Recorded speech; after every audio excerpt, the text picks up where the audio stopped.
Okay, so for part A, we're asked to draw this triangle A, B, and C.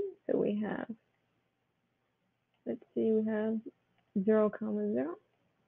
That's A. And then B is 1, 4. And C is 4, 1. So 1, 2, 3, 4, 1. This is B, and this is C. So if we connect them, it looks something like this. And now we're asked to find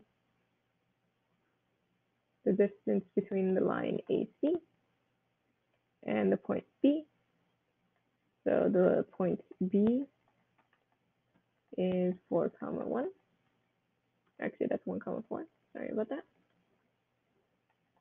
And then the line AC. Well, first we need to find the slope.